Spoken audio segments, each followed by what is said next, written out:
Hi, everyone. Welcome. Let's see who's on for tonight so far. We have Bernard Jeweler. Welcome. Thank you for being here. Sure. And some extended members of the Sobel family. Who else is here? We have Risa Kipnis. Thank you for joining us. While folks are waiting, we're going to wait just a few minutes because we are waiting for those who are watching the first pitch to log on. So please take the time to read some of the interesting facts about Hawaii that we're going to post now. Jessica, can you please bring that up?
Welcome to everyone who's just joining us. We're going to wait another 5 minutes or so while folks settle in.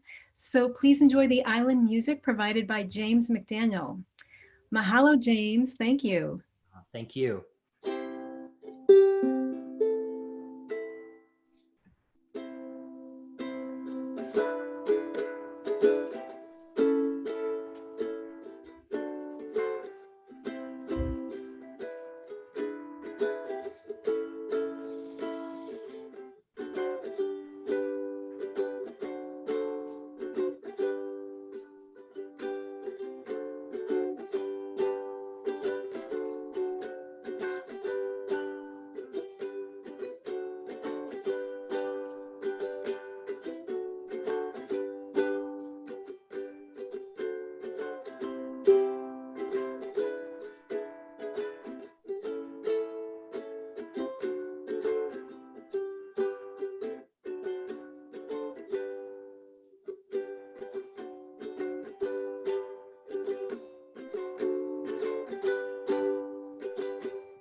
Thank you, James. Of course. Thank you for beautifully escorting us to the islands. I'm Gail Nadler with ASIRT, and I want to welcome everyone. And I have a few housekeeping points before we begin our journey. You may have noticed that we've muted everyone so that we don't distract our speakers. We'd appreciate you remaining on mute throughout the program. If you move your cursor over your image box, you'll see the mute toggle in blue in the upper right corner. If it reads unmute, that means you're muted and you don't have to do anything. If you move your cursor to the bottom of the Zoom screen on the left, you should see the microphone icon with a red X through it. If you look toward the middle of the bottom of the Zoom screen, you'll see the chat icon. Click on it so you can enter a private message to individual participants or post a message to everyone. Here's where you're going to enter your questions, and I'm going to look for them throughout the program and then pose them to Deborah and James during the Q&A at the end of the evening. If you don't already have a copy of The Fire Thief, you can purchase it at deborahbocur.com. And this evening, Deborah has graciously offered to raffle a copy. Right here, I have the names of everyone who's registered for tonight. So when we get toward the end of the evening, I'm going to pull out the winner. So we're ready to go. Let's buckle up and begin. I'd like to start by welcoming ASIRT founder and president, Rochelle Sobel. Aloha, Rochelle.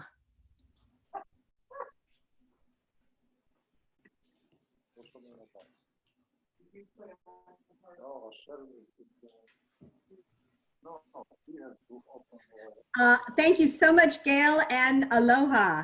Can everyone hear me? Yeah. Wonderful. We want to welcome you so much to this evening's program. We're pleased to be able to present this, the first of a three-part series we call ASIRT Lite Travel Series. We are going to visit and learn about the beauty and complexity of 3 exotic sites from speakers who will share their unique perspectives and experiences, and all this without leaving the comfort of our own homes.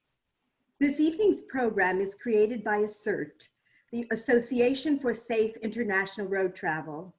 ASIRT is a nonprofit organization established in 1995 and dedicated to protecting travelers on the roads here at home and around the world. ASIRT is a member of the United Nations Road Safety Collaboration and the Global Alliance of NGOs for Road Safety. ASIRT encourages governments to reduce road traffic deaths and injuries through ongoing dialogue and knowledge sharing, and promotes U.S. government involvement in road safety in the U.S. and abroad through the efforts of the Congressional Caucus of Global Road Safety and its work with the U.S. Congress, as well as local government agencies.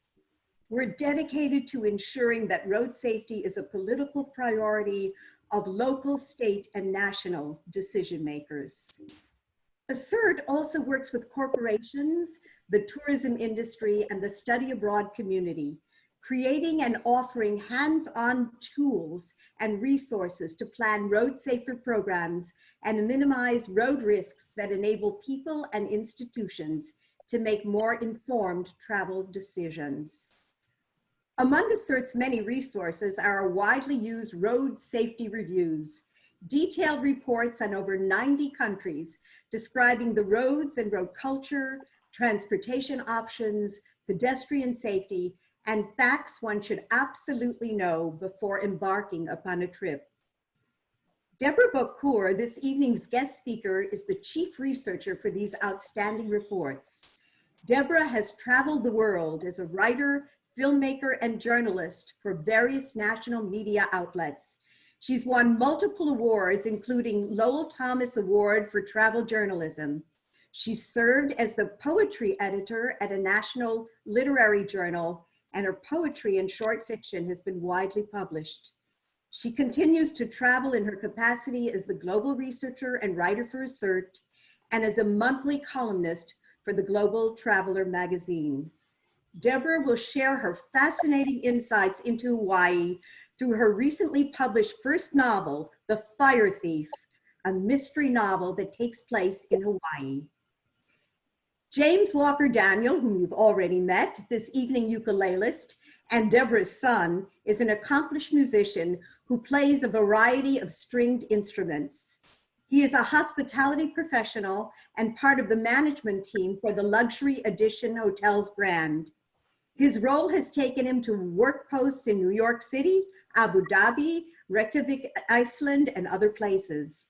He's an experienced traveler and loves to find and explore out-of-way destinations. He also loves to hike and immerse himself in the secrets of obscure museums and galleries. I think the plane doors are secured and we're on our way. Deborah and James, take it away. Thanks, Rochelle. Aloha, everyone, and welcome to my kitchen. And thanks for joining us this evening for our virtual excursion to the Hawaiian Islands. I'm not sure what the weather is like where you are, but if it's stormy like it is here in Colorado, you can think of it as a mini tropical vacation. A lot of people have asked me why I set my Dark Paradise Mysteries series in Hawaii when I strongly dislike hot weather, avoid warm places, and never even wanted to go to Hawaii in the first place. So before we start, I'll go ahead and explain. Back in the 1990s, when I was working as the managing editor at a food and nutrition magazine, a member from our editorial team was invited to attend a 10-day food festival in Hawaii. Our food editor was the natural choice to attend, but at the last minute, she was unable to go, and I was the only other member of the editorial staff who was free to go at the time. And since we'd already locked in the story to our editorial calendar, meaning that advertising had been sold, and the team in Hawaii had gone out of their way to arrange tickets, hotels, and other travel details, I was the person who ended up at the airport. My husband had been invited to attend as well, and his excitement at the trip was nearly drowned out by my absolute annoyance at having to go. I'd been a newspaper editor in Florida for a number of years and never really wanted to see a palm tree ever again. I very, very wrongly assumed Hawaii would be just like Florida. Crowds of tourists, beaches covered with litter and cars, blistering heat, souvenir shops. When we finally got to Hawaii and we were on our approach to a small airport located at Kona on Hawaii Island, formerly known as the Big Island, I realized how completely naive I'd been. The multi-hued water, the dramatic landscape were nothing like Florida. And as we climbed down the stairs from the plane onto the tarmac, the scent of millions of flowers washed over me and I was hooked. Over the years since, I've been sent back to Hawaii on multiple occasions for various magazines to research and write about the folklore, culture, and the healing traditions that are unique to the islands. My husband and I even lived there for a few months with a local kahu, or spiritual leader, while we were filming a documentary about those traditions. The documentary, alas, never aired, but while we were researching it, we were both invited to participate in a number of spiritual and healing ceremonies. And we spent time with a traditional canoe builder and other people in the community who shared their stories of what it means to be a native Hawaiian. It was during these trips that I became fascinated with what lies just beneath the surface of all that beauty. I became aware of the many issues faced by the Hawaiian people. The state has a serious drug problem, particularly with methamphetamines. Sorry, it's a hard word for me to say. There's a horrendous poverty problem, and the island of Oahu has one of the highest rates of homelessness in all of the US. Domestic violence is also a big issue. The more I became aware of these issues, excuse me, the more I became sensitive to how some Native Hawaiians struggling with these issues kind of resent outsiders. There are lots of third and fourth homes owned by mainlanders that are only occupied for a few weeks every year, while many of the local people have no homes at all. Tourists from around the world often behave disrespectfully to the environment and to private property. Thanks to social media revealing the location of sacred sites and historic locations that aren't in the guidebooks, tourists find them and climb over things, trespass to get photos they can post on social media, or remove stones from temples as keepsakes to bring home with them. Add to that the history of Christian missionaries descending upon the islands and trying to supplant the culture and beliefs of the Hawaiian people with their own views, and it's easy to understand the bitterness felt by many native residents. For many years, it was even illegal to speak the Hawaiian language. I wanted my lead detective to be someone with a background in the rich lore and legends of Hawaii, and who would be able to use her knowledge to solve crimes and mysteries that might be linked to those stories. I thought it would be interesting to create a series that explored both sides of Hawaii, the light and the dark, and to have the most important characters be local people who deal with the reality of what it's like to live there. There are so many sides to Hawaii. The landscape itself is a collection of amazing contrasts, and it's a good way to get a sense of the wide range of experiences you can have. So we're about to get the slides started here. Let's see, here we go. These mountains on the island of Kauai and the beautiful waterfall cascading through them show how lush and green and so much of the environment is. And I personally have a strong affinity with trees, and there are some amazing trees that can be found here, like this ancient banyan tree with its branches reaching down from the main branches back into the earth. The banyan is actually native to India, but it was brought to Hawaii by those early missionaries. This banyan tree is located in Honolulu, and it's like a small city of trees all gathered together. There's another banyan in the city of Lahaina on Maui with foliage that spans a full quarter of a mile. That tree is considered to be the very first one planted in Hawaii way back in 1873. Meanwhile, a world away from lush mountains and deep verdant forests, the Kailua volcano on Hawaii Island is still the world's most active volcano. In 2019, 875 acres of new land was added to Hawaii Island by cooling lava. When the volcano is actively erupting, you can see the lava flowing down into the sea. You don't want to get too close, but tour boats and helicopters do take tourists out for views. Lava tubes are one of the most eerie things I've ever seen in Hawaii. They're made of old, hard, crusted lava that provides a conduit for fresh lava to flow through. Some, like this one, are actually large enough that you can walk into them. So from lush mountains, giant trees, and moonscape lava fields, there's also the top of Mauna Kea, where snow rests for most of the year. This is the location of a number of scientific observatories, including the Keck Observatory. No matter what time of year you go up there, you're likely to see snowfields. It's very surreal. Fierce sudden storms are also something to be aware of. One of my work assignments to Hawaii was unfortunately timed to coincide with the arrival of a tropical storm. My husband was also with me on that trip, and we'd driven to the old whaling town of Lahaina on Maui. We followed a cliffside road on the way back to our hotel and got caught in a flash flood that nearly swept us into the sea. It was absolutely terrifying. By the time we reached the hotel, the power was out, and we wound up confined to our room with the entire lower floor of the hotel flooded. I remember sitting on the bed watching deck furniture fly by outside the doors to our balcony. My books are based on the island of Maui, though my detective, who is also a cultural anthropologist, acts as a police consultant throughout Hawaii. I did that on purpose. I wanted to be able to use all of the islands as settings, so I gave her a skill set that would allow her to be called to anywhere in Hawaii to investigate crimes that seem to have a connection to legends or lore. This vintage postcard shows the famous Hana Highway on Maui. Maybe some of you have actually driven it. It's also called Highway 360, and it has 620 curves and 59 bridges along a 52-mile stretch from the town of Kahului to Hana. Many of the turns are hairpin turns, and though the road is 2 lanes, some sections are really more suited to just one vehicle. And even though the road is relatively short, it can take up to 4 or 5 hours to reach the end in Hana, depending upon the season and the traffic density. Most of the bridges along the road date back to 1910. The original road was built in the 16th century of the Common Era following a victory by King Pi'ilani. It was paved with lava rocks that the king ordered to be laid out by hand and was only 4 to 6 feet wide for many years.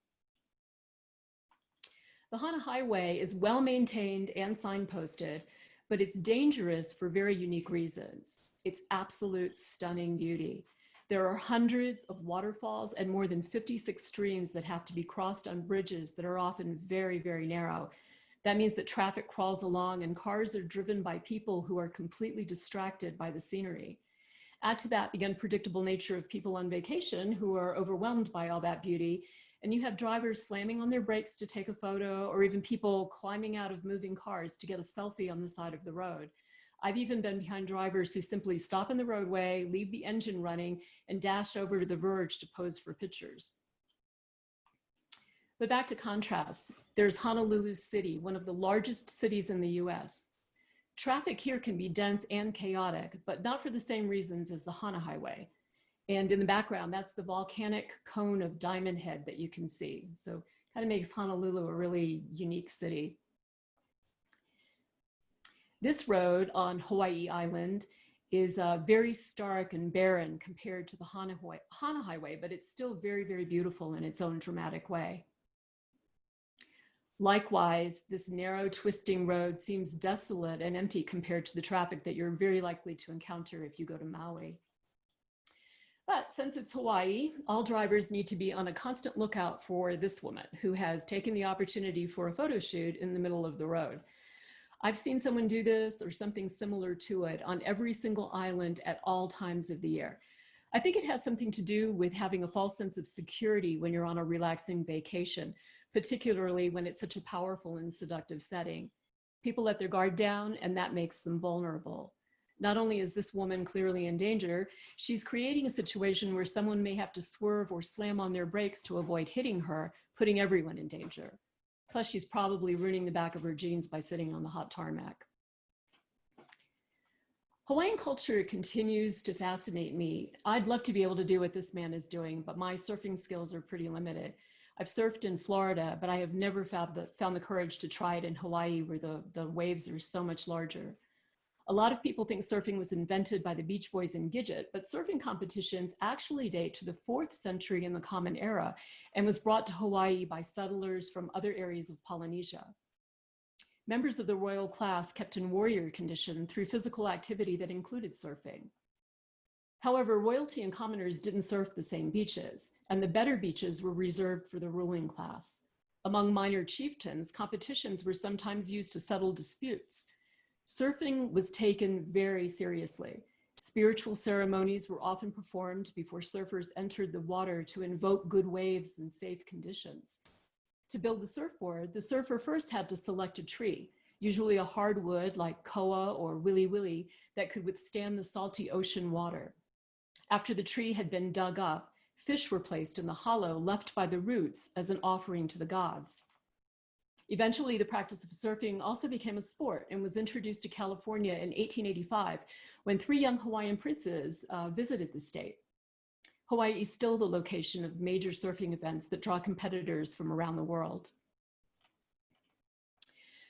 The beautiful practice of hula is sometimes attributed to the goddess Laka.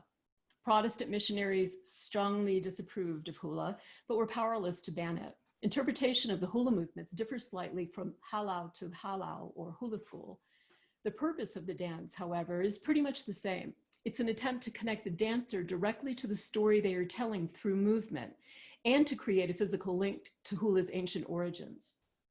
There are 2 main styles of hula, known as hula kahiko or ancient hula and hula awana or modern hula. If you're visiting Hawaii and come upon a hula performance that's part of a ceremony, you should keep a respectful distance from the dancers and be absolutely silent. You should definitely not take photos or disturb anyone by asking if you can take photos. And if you're asked to leave, you should do so. Tiki statues are generally carved from wood or from stone and tend to represent the main Hawaiian gods. These are Ku, the god of war, Lono, the god of peace and agriculture, Kane, the god of creation, fresh water, sunlight, and forests, and Kanaloa, the god of the seas. They were often placed to protect crops or fishing grounds and to embody the mana or power of the individual gods. I always love to bring something back from Hawaii when we visit and try to find an item created by a traditional craftsperson. Some of the things you can look for are woven goods, such as baskets and hats created from leaves, woodworking and carving, and fabric goods. Quilting is very popular. Like other things, it was introduced by missionaries, but quickly took on its own Hawaiian life. Quilts have an unadorned space in the very center that's called the quilt's pico, or navel. This is said to be a portal into the spiritual world. Human figures aren't used in the design, but there's lots of symbolism. For instance, mangoes represent the granting of wishes, and breadfruit represents prosperity. Kapa cloth is particularly beautiful. It's found throughout Polynesia, but called by different names depending on the island. It was created to make clothing and blankets. It's very labor intensive. The cloth is made from the inner soft bark stripped from the paper mulberry tree. Shells are used to scrape off the rougher outer layer, and the bark goes through repeated poundings and soakings until it's pliable. Craftspeople use a stone anvil and round beaters called a ho-hoa. I want to get that right. I'll show you an example of it in a few minutes once we're through with the slides. Once the individual thin sheets have been created, they are layered on one another and pounded again. The finished product has a sort of felt-like quality to it. Patterns are beat into the kapa cloth that become a sort of signature of who the maker is. When a sleeping mat or a blanket is created, it would be sprinkled with fragrant oils or leaves and rolled up tightly during the day. At night, the leaves would be shaken out, and the mat or blanket would carry a heavenly scent to help lull you to sleep. And I love this because excuse me, my grandmother, I remember when my grandmother cleaned her rugs, she'd sprinkle rosemary leaves or maybe basil or another herb across the surface, then roll them up for a day or two. Then she'd sweep off the leaves and spread the rugs back out, and they'd fill her house with just a wonderful scent. And I still do this in the winter. Ancient petroglyphs can be found on Hawaii Island, Maui, and Lanai. The largest collection is in the Hawaii Volcanoes National Park on the south side of Kailua Volcano, where there are more than 23,000 stone images. Others can be seen in southeast Maui along Waiohono Stream and at several locations on Lanai Island. A lot of the images depict birds, animals, and things related to the sea, like this person who I think is paddling a canoe. Historians and researchers still haven't reached a consensus on what most of the petroglyphs mean, though bird images on Lanai are believed to be related to the ancient legend of a man-eating bird. The wildlife in Hawaii is pretty interesting. Along with large numbers of feral pigs and an overabundance of deer, there are wild chickens and roosters running loose everywhere. Most people think that Hurricane Iniki in 1992 destroyed chicken coops and released domesticated hens and roosters into the wild. Roosters, in fact, are a very large source of controversy. Though illegal, there are cockfighting organizations operating throughout the islands. Many Native Hawaiians have argued in court that it's a traditional sport, and they therefore have the right to practice it. To me, it seems cruel, especially since the birds are often outfitted with metal or razor spurs, and the rooster fights are fights to the death. Excuse me, but that's my opinion.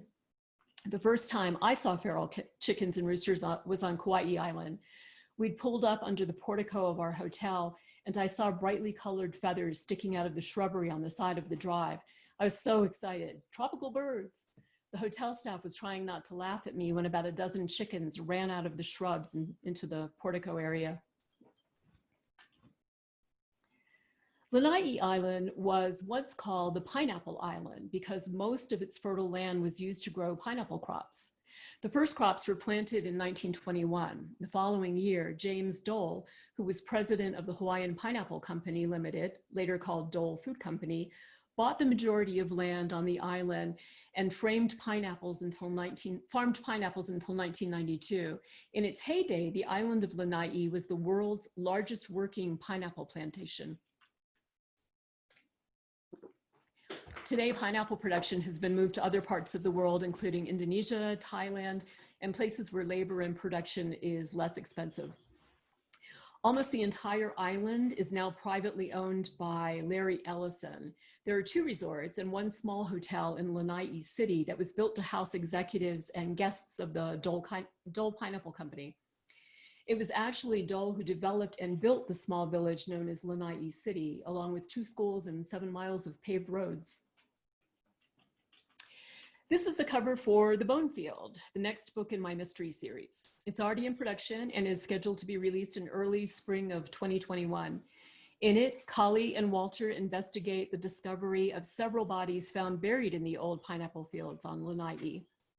Each of them is buried with a small talisman, and Kali has to discover who they are, what the talisman means, and who the murderer is. Along the way, she becomes entangled with roosters and a religious cult, and finds links between the dead and an old legend that tells of man-eating monsters that once dominated Lanai Island. Now, I'd like to introduce you to my version of Hawaii in The Fire Thief by reading a little bit of the first chapter to you. After that, I'll give a brief cooking demonstration of 2 of the recipes found in the book that I learned to prepare during a cooking class on Maui years ago.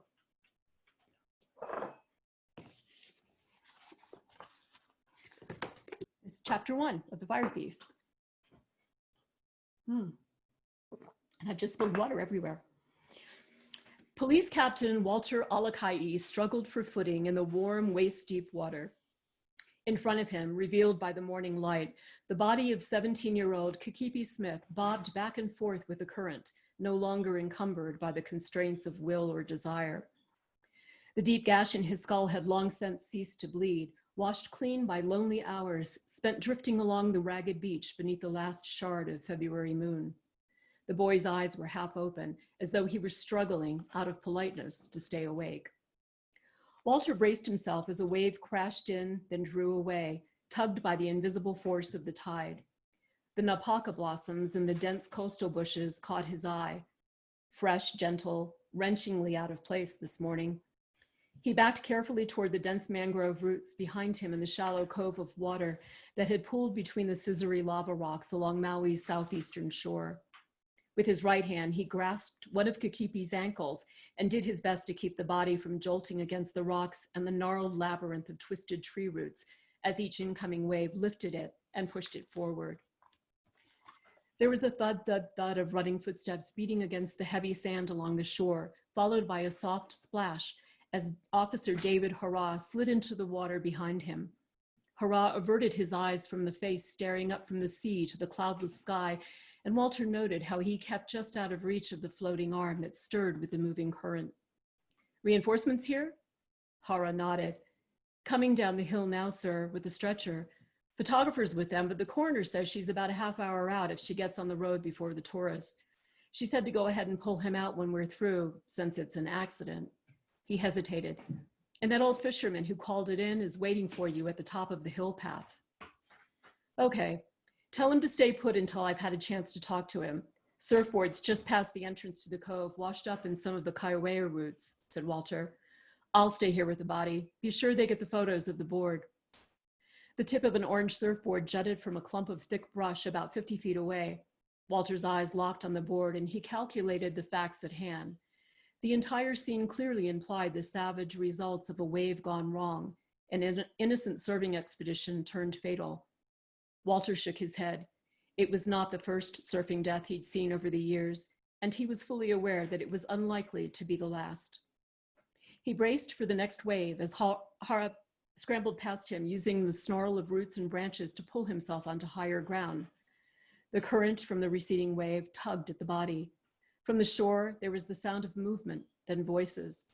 The branches were pushed aside and hands reached out. Walter kept his hold on one ankle as the police photographer recorded the morning's unfortunate discovery, not letting go until the medics had taken over and had hauled both the sodden body and Walter from the sea. The sky above was regrettably blue, given the events occurring below. The boy was wearing swim trunks, and his brown, tanned torso and feet were bare. Walter watched, dejected, as the slender remains were maneuvered onto a stretcher waiting on a patch of thick grass, then covered over with a thin sheet. Along the water's edge, the police photographer moved away from the spot where the surfboard had been jammed. He paused briefly as he passed Walter. "All yours, brah." Walter grumbled. He looked back to where Hurrah was waiting next to the stretcher, then to the spot where the medics stood. They had walked away down the beach, and Walter was aware that they were deliberately avoiding making eye contact with him. "You expect me to pull that thing out of the water?" The photographer shrugged. "Not like you're going to get any wetter, you know. Give the rest of us a break." Walter sighed. It was true. There wasn't a dry inch of him to be found. He edged himself back into the sea, then took a deep breath and ducked beneath the surface and came up with the board resting on one shoulder. He struggled over the sharp rocks, scraping his arms and legs, his bulky frame not designed for this much physical activity, especially not this early in the day. He carried the board to where Hara stood, shifting nervously from one foot to the other. Walter ignored him, doing his best not to be bothered by Hara's persistent discomfort in his presence. Every junior officer who had ever worked for him had exhibited the same nervous response, and though Hara had been under Walter's supervision for nearly 4 months, he was clearly not going to be an exception. No practical experience, but clearly eager to learn, thought Walter. Maybe too eager. At 23, Hara was an absolute pain, and in Walter's estimation, he was far too good-looking to be a cop. Wherever he went, it seemed that a small parade of women magically appeared in his wake. Walter had just enough sense of self to admit that he found this to be more exasperating than anything else. Captain, there's something you should take a look at here. What I mean is, sir, I think you might want to... Walter held up an impatient hand. What is it, Hara? The body, sir. Walter sighed. Just spit it out, please. Well, Hara began, confused. The head wound. Walter walked past him without saying anything more. The body lay silent, the legs slightly splayed out, permanently stilled. Hara moved to the top of the stretcher, then pulled the sheet aside and pointed to the wound. Looks like the bone around the cut is crushed, sir. Walter frowned. He stared in silence, considering the inference. And he hit those lava rocks and split his skull open with the impact of coming off the board, most likely. Except for this, sir. Hara stepped to the side, pointed at the gash. Walter bent closer and peered at the wound. There was something there, embedded in the edge, something shiny and white, caught in the flesh. And I'm not going to tell you what it is. I hope you might be inspired to pick up a copy and read The Fire Thief for yourself and see what happens.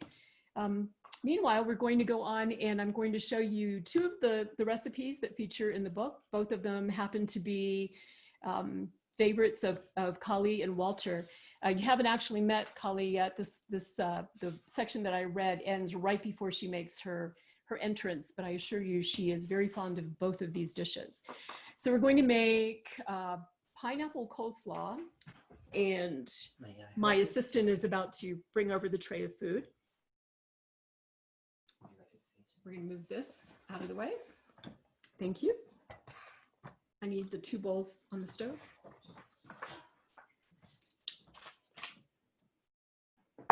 Thank you very much. And I need a whisk from the drawer. And my recipes, right there. Okay. So for the pineapple coleslaw, you want 4½ cups of shredded cabbage. And I like to use the Angel Asian shredded cabbage because it's very fine and I happen to like that a lot. So you're going to add that to a bowl. Oh, that's a good idea. Yeah, I should put an apron on based on how much water I've been spilling here. This actually is an apron I got at a food festival a couple of years ago back in Hawaii. And the mango iced tea that we're going to make after this is something that I learned to make there.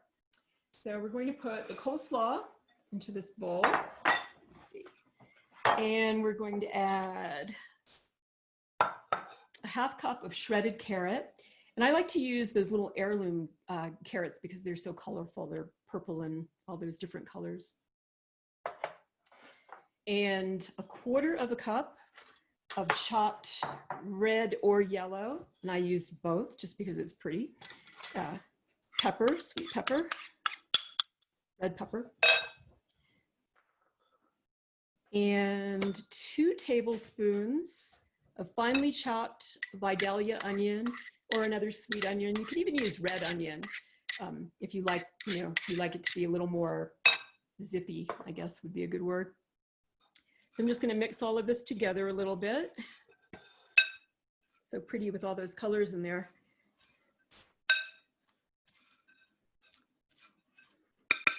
We'll set this aside. And then for the dressing, you want 2/3 of a cup of mayonnaise. Put that in here.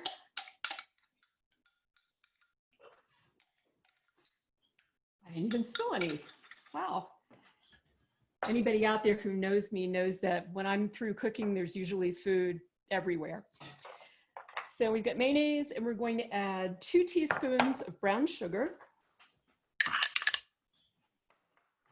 and 1 tablespoon of apple cider vinegar, which is here.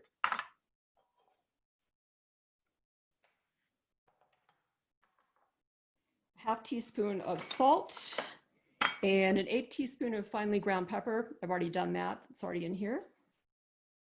1/4 of a teaspoon of celery seed.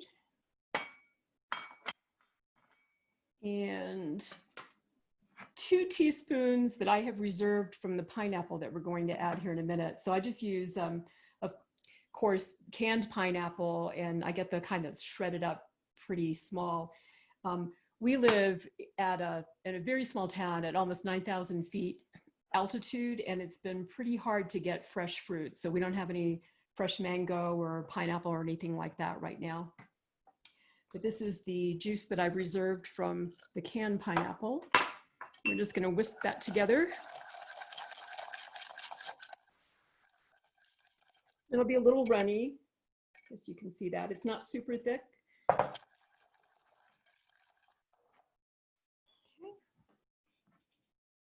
I'll give you this tray. Thank you. Thank you very much. You're hired. You're my new sous chef. Okay, so we're going to add the dressing. Let's see.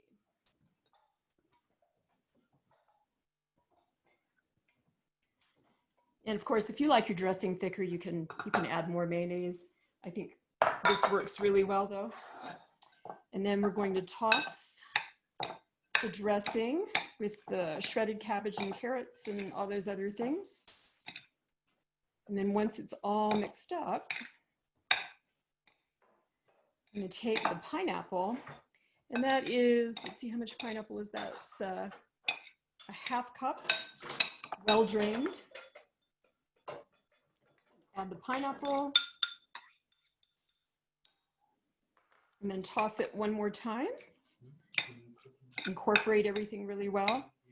So the pineapple, if this sounds like it's a little too sweet, it's really not. The pineapple adds like a really nice sort of balance to some of the onion and the cabbage and the sharper tasting vegetables. So I'm going to show you what that looks like, because it's really pretty. I hope everybody can see that really well. So this goes really well with burgers, or we have it a lot with grilled fish. It's a really nice side dish to that. Thank you.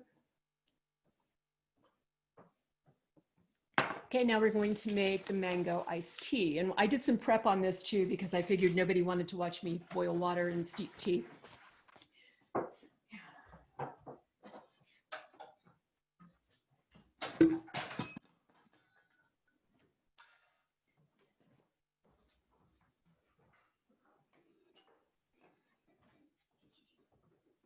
Sorry, I disappeared there for a minute. So, get a spoon out.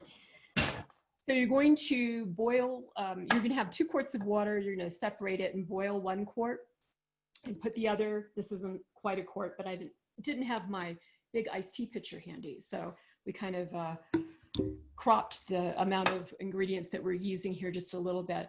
But you'll put 1 quart of water into your container, whatever pitcher it is that you're going to use as a serving container. And then the other quart you want to boil. And then I like my tea really strong, so I usually throw in 6 or 7 tea bags, and I like to use a really strong English breakfast tea. But whatever your favorite tea is, it will work. Even if you like green tea or white tea, you can use anything that you like. So put your tea bags in there, let it steep for a while. And if you add, if you like sweet tea, you want to add your honey or your sugar while the water is still warm. So once you have all of that, let's see if I can actually do this without flooding the kitchen. Yay. All right. Well, pretty close. Pretty close. Pretty close. All right, so we have our iced tea in there. And now we're going to take, let's see, the recipe actually calls for 1.5 cups of frozen mango chunks. You can use fresh mango if you can get it. Of course, you'd want to peel it and slice it up pretty small first. But since this is a smaller amount of tea that we're making here, I'm not going to pour all of this in. But it's kind of thick. It's like a nectar, I would say. And of course, my spoon's not going to fit in there. So I guess we'll improvise. We'll swirl it gently.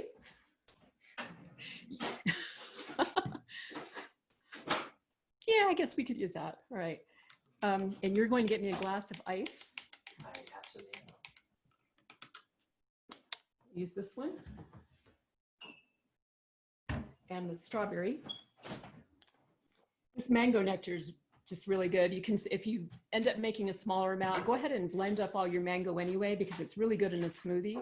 And you can keep it in the refrigerator for 3 or 4 days once you've mangled and mashed it up. Thank you. So we're going to pour this over the ice. Such a pretty color. Right there. And strawberry. So for garnish, you can use any kind of fruit that you're fond of. Our strawberries are a little frozen because we just can't get any great fresh fruit right now. But you can just garnish it with a strawberry. I like to put raspberries in there. If you have raspberries on hand, raspberries are really pretty swirling around in the glass, and you know, it just looks a little festive. So there's your summer drink right there. Okay, Gail, I think, did you say we have some questions? Yeah, Deborah, thank you. I love this sous chef situation you have going on in your Yeah, kitchen. me too. I'd like to make this permanent, but I'll take it when I can get it.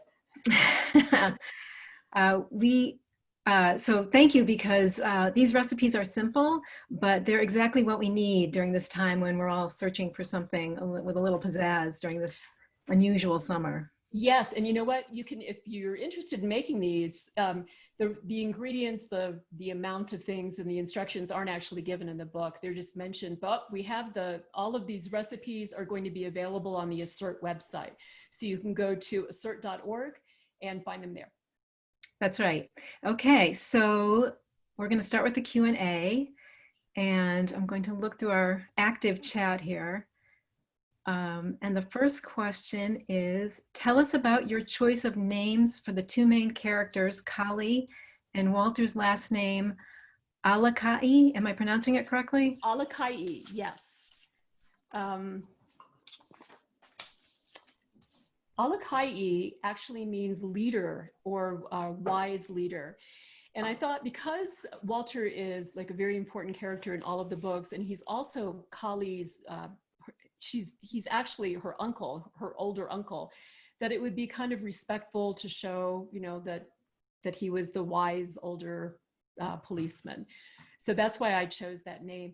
And I actually consulted with a friend of mine who is a historian, a Hawaiian native historian in Hawaii, asking him whether it would be appropriate to use a name like that. And he really thought that it would be a good thing to do. And he helped me go through 3 or 4 different names before we came up with that one. So shout out to Danny Akaka, who was very helpful to me in selecting that name. Kali is, so it's a very layered name. Not only is Kali a Hindu goddess of darkness and fire, but in Hawaiian, it means to hesitate slightly. And I liked that, because it shows that while she might be fierce and strong and brave and all of those things, that there's an element to her that's thoughtful and, you know, holds back a little bit and thinks about things before she makes decisions. Okay, thank you. The next question, and by the way, everyone, if you have questions, even though we have some that have already been submitted, please continue to ask, and we'll try to get to as many as we can tonight. What is the significance of Kali's tattoos? Oh, so Kali's, she has 2 tattoos. One is an armband that goes around her upper left arm, And it's a very stylized spear. It's spear in black ink. So it's kind of like a pointed spear, but it wraps around her arm. And the other tattoo is very private, and it's a hip, and it's on her hip, and I don't describe it too in too detailed a way, and that's on purpose, because it was selected by Kali and her late fiance, Mike Shirai, who was a police officer that she worked with, who was killed in the line of duty. And they had each selected a tattoo for one another. So I kind of make it vague on purpose, but I want people to know that it's there. Okay, we have a question for James. What is the relationship between the ukulele and the Hawaiian culture? Yeah. Better not being a stagehand in the background. It's interesting. The ukulele doesn't have a super extensive history, a little over 200 years in Hawaii, but I was fascinated to find out when I was first researching about it that it was brought over by the Portuguese immigrants that came over in the late 1870s. There was a massive amount of Portuguese that came over to Hawaii to work on these sugarcane plantations, and they brought with them their own, cultural items, including their small guitar, which is a cavaquinho. I believe I said that correctly. Looks almost like a ukulele. It's a small 4-stringed guitar of the lute family, and the Hawaiian culture jumped on the ukulele. It was a very easy instrument to play, a very fun instrument to play. It means the little flea.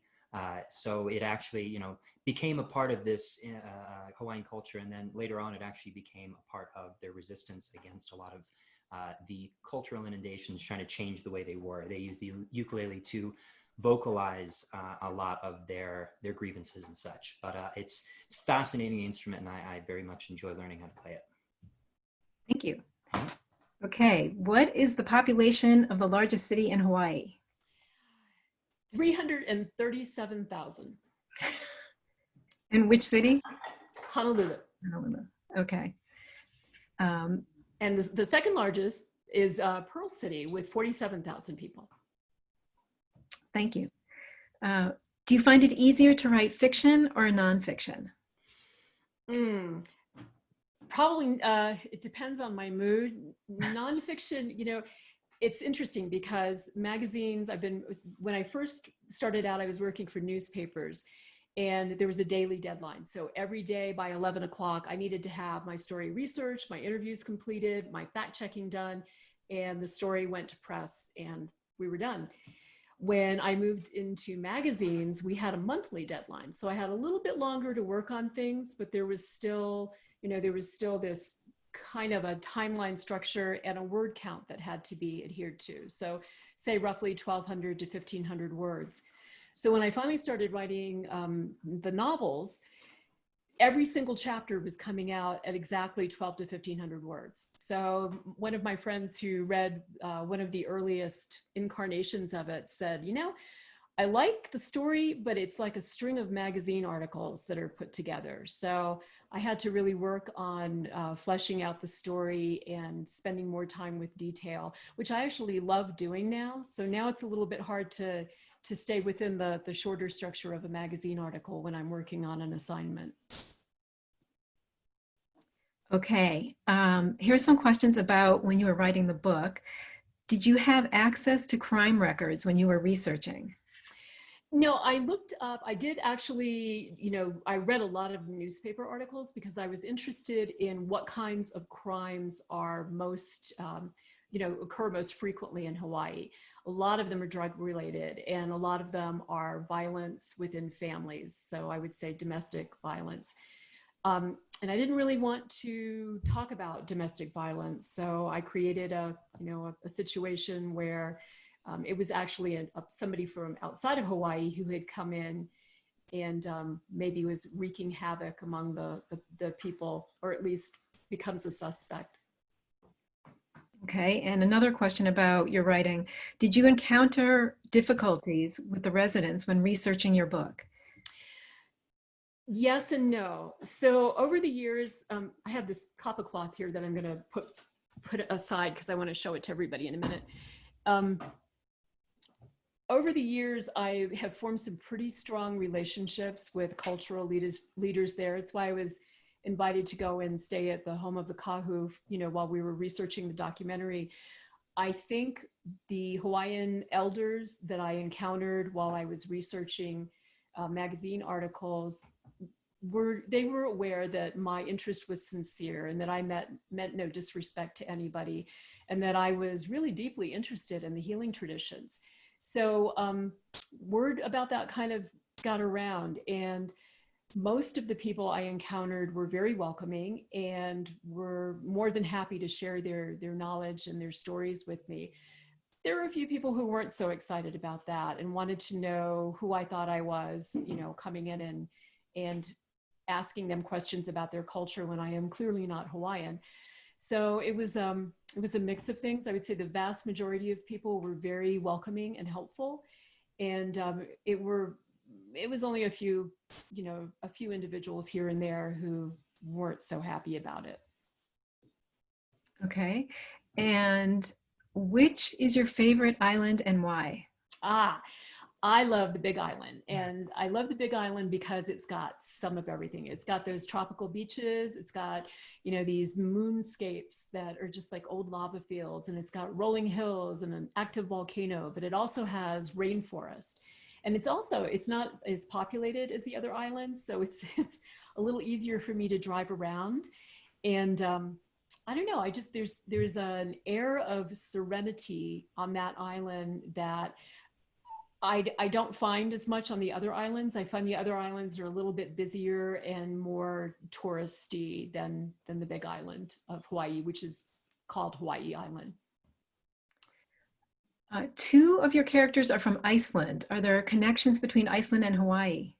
Yes, big connections actually. So for one thing, the isolation. So Iceland is, you know, really an isolated location, and so is Hawaii. It's the most isolated chain of islands in the world, and they're both volcanically active.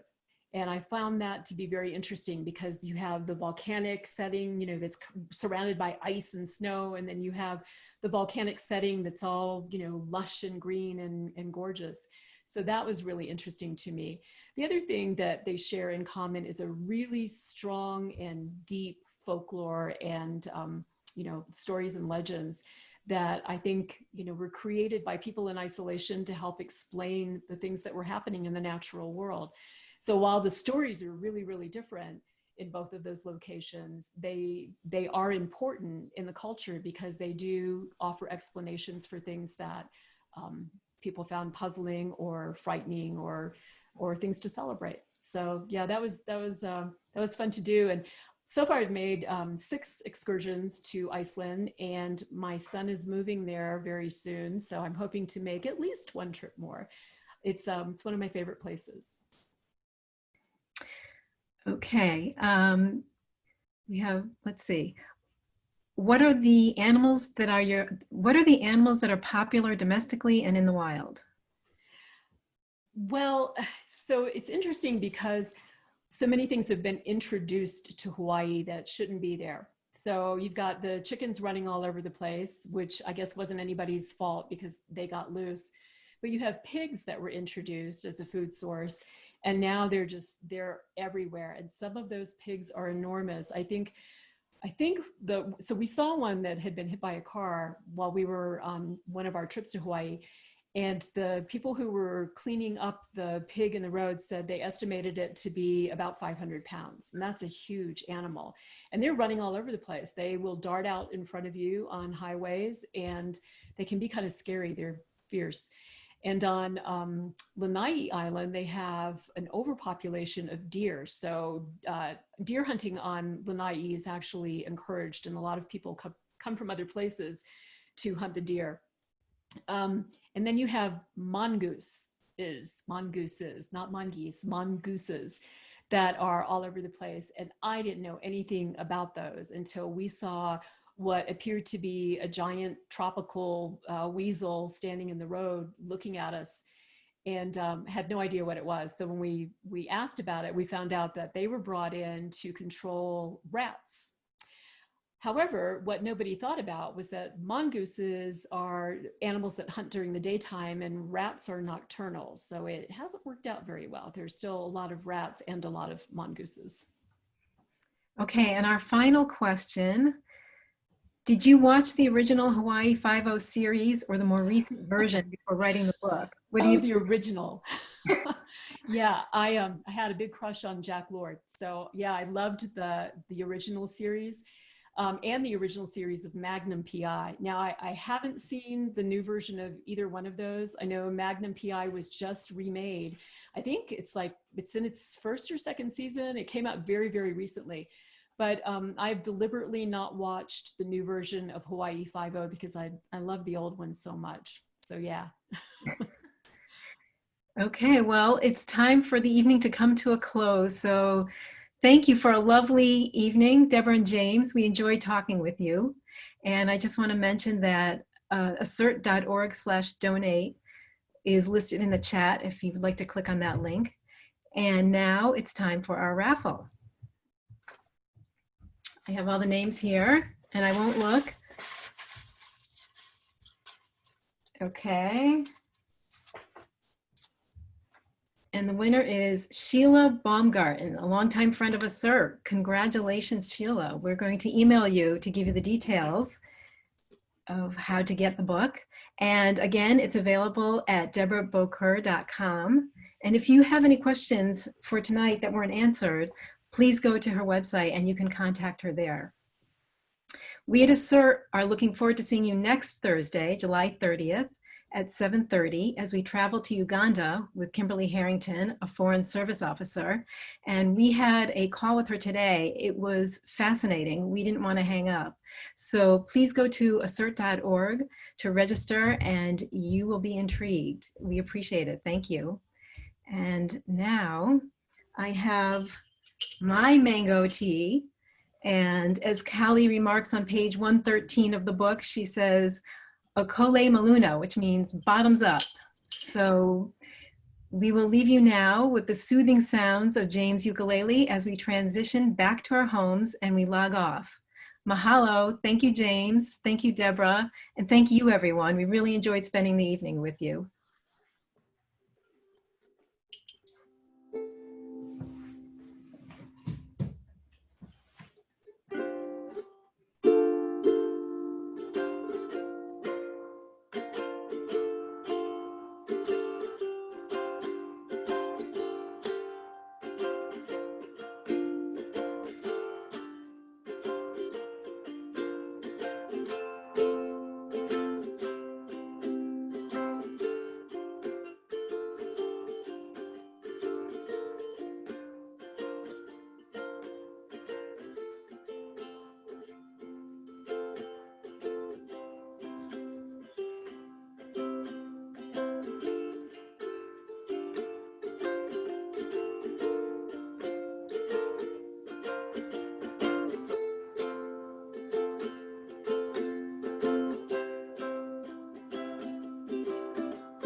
Mom, would you like some more?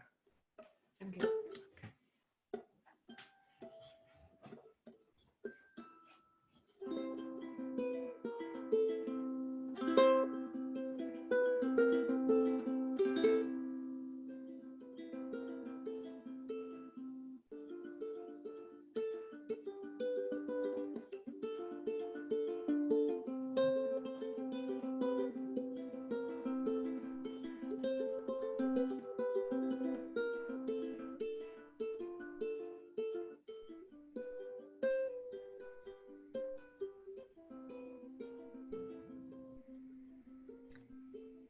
James, you all set? That was beautiful. Thank you. Yes. Yeah. All right. Good night, everyone. Good night. Thank you. Good night.